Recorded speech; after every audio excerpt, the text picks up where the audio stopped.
in the current environment, looking at, we know there's an election coming, in November, both at the congressional level, a lot of fiscal decisions being made, presidential level. I mean, what else should clients be considering right now in light of that, whether it be a state, tax, anything related to what you do for your clients? What else should people be considering right now in light of potential impacts of the election? And again, there's no certainty yet, but there seems to be some things that are more likely than not to come out of this, like you highlighted a minute ago. Yes, the income tax. Yes, you're right. So the presidential is big, but it is across the board.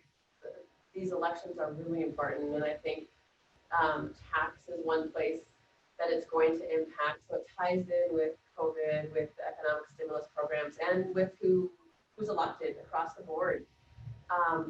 With the tax law changes that were done, I think back in 2017, on the estate planning side, so the estate and the gift tax and the generations giving transfer tax, those amounts were significantly increased for individuals. And they're set to sunset at the end of 2025. But with these upcoming elections, with what the economy and what we're going through currently, we don't think that we'll have until the end of potentially 2025 to have these really high amounts we can transfer during life and at death.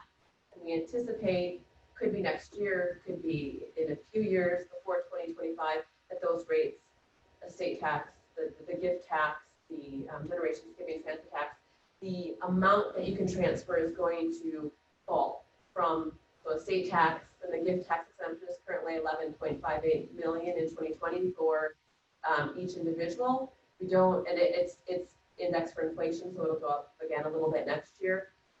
So the thought is that is going to come down significantly. It could go down I don't have my glass ball, but like 5 million, 6 million. It's not expected to be that high.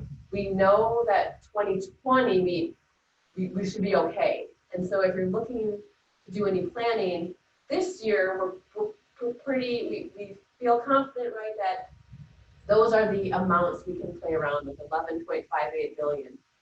Cannot promise that for 2021 or going forward.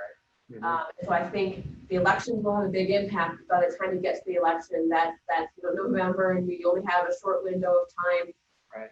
If you're getting planning done before year end, that's hard to just wait until the election. So I think people have to think of what could change, and that is one that could change. Maybe it won't, with however the elections go, but it can be hard to wait until November to pull the trigger and use some of these estate planning techniques. Yeah, that seems, we've been telling our clients for a lot of things, not necessarily the estate planning side, but other areas too, that, hey, don't wait, because if there's potential of any change that might impact you in any of these areas of all things planning, we'll call it, better to get in front of it rather than wait till the end, just to provide flexibility and opportunity.